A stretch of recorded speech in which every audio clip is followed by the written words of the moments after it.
सुदामा होना सरल नहीं है। जैसे ही द्वारकाधीश ने तीसरी मुट्ठी चावल उठाकर फाक लगानी चाहिए, रुक्मणी ने जल्दी से उनका हाथ पकड़कर कहा, क्या भाभी के लाए इन स्वादिष्ट चावलों के स्वाद का सारा सुख अकेले ही उठाएंगे?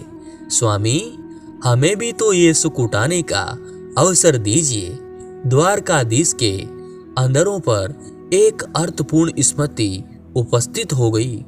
उन्होंने चावल वापस उसी पोटली में डाले और उसे उठाकर अपनी पटरानी को दे दिया। सुदामा के साथ बातें करते हुए कब करसन उनके पांव दबाने लगे, ये सुदामा को पता ही नहीं चला। सुदामा सो चुके थे, किंतु करसन अपनी ही सोच में मगन उनके पांव दबाते हुए बचपन की बातें करते चले जा रहे थे। तभी रुक्मणी ने उनके कंधे पर हाथ रखा। करसन ने चौंक कर पहले उन्हें देखा और फिर सुदामा को, फिर उनका आश्रय समझकर वहां से उठकर अपने कक्ष में चले आए। करसन की ऐसी मगन अवस्था देखकर रुक्मणी ने पूछा, स्वामी, आज आपका व्यवहार बहुत ही विचित्र प्रतीत हो रहा है।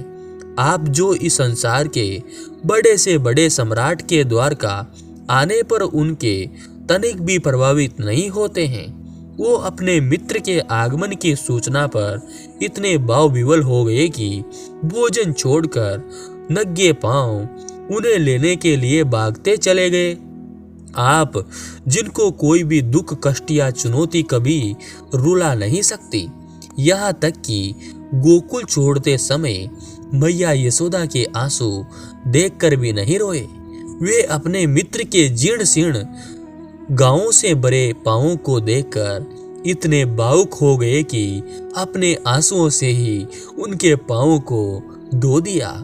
कूटनीति, राजनीति और ज्ञान के शिखर पुरुष आप अपने मित्र को देखकर इतने मगन हो गए कि बिना कुछ भी विचार किए उन्हें समस्त त्रिलोक की संपदा एवं समृद्धि देने जा रहे थे।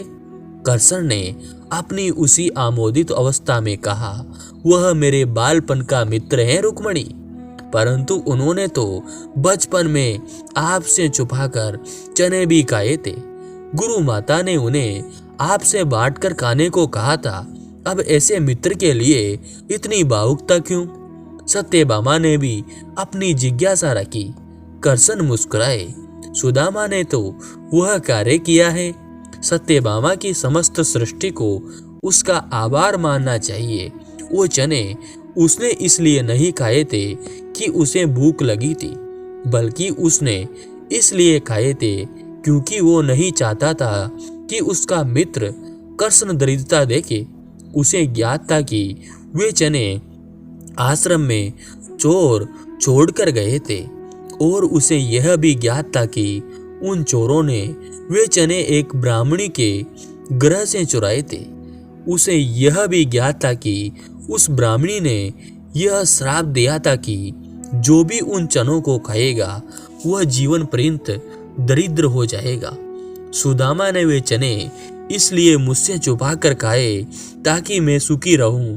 वो मुझे ईश्वर को कोई हंस समझता था, तो उसने वे चने इसलिए खाए क्योंकि उसे लगा कि यदि ईश्वर ही दरिद्र हो जाएगा तो संपूर्ण सृष्टि ही दरिद्र हो जाएगी।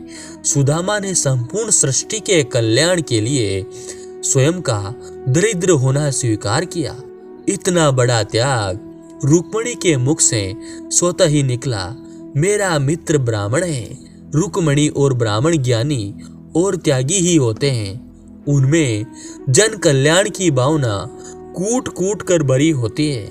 इक्का दुक्का अपवादों को यदि छोड़ दिया जाए तो ब्राह्मण ऐसे ही होते हैं। अब तुम ही बताओ, ऐसे मित्र के लिए हृदय में प्रेम नहीं तो फिर क्या उत्पन्न होगा? प्रिय, गोकुल छोड़ते हुए मैं इसलिए नहीं रोया था क्योंकि यदि मैं रोता तो मेरी मैया तो प्राण ही छोड़ देती, परंतु मेरे मित्र के ऐसे पांव देखकर, उनमें ऐसे गांवों को देखकर मेरे हृदय भर आया।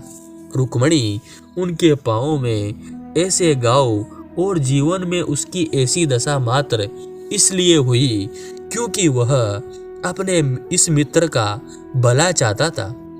पता है रुक्मणी, परिवार को छोड़कर किसी और ने कभी इस करसन का इतना भला नहीं चाहा। लोग तो मुझसे उनका भला करने की अपेक्षा रखते हैं। बस सुदामा जैसे मित्र ही होते हैं जो अपने मित्र के सुख के लिए स्वेच्छा से दरिद्रता एवं कष्ट का आवरण ओढ़ लेते हैं। ऐसे मित्र दुर्लभ होते हैं और न जाने किन पुण्यों के फलस्वरूप मिलते हैं। अब ऐसे मित्र को यदि त्रिलोक की समस्त संपदा भी दे दी जाए तो भी कम होगा। करसन अपने भावुकता से भराए हुए सुर में बोले। इधर कक्ष में समस्त रानियों के नेत्र सजलते और उधर कक्ष के बाहर खड़े सुदामा के नेत्रों से गंगा यमुना बह रही थी। जय श्री कृष्णा। दोस्तों, आपको ये सुंदर कहानी कैसी लगी? अगर अच्छी लगी तो हमारे YouTube चैनल को सब्सक्राइब जरूर कीजिए और ज़्यादा से ज़्यादा शेयर कीजिए। जय श्री कृष्ण।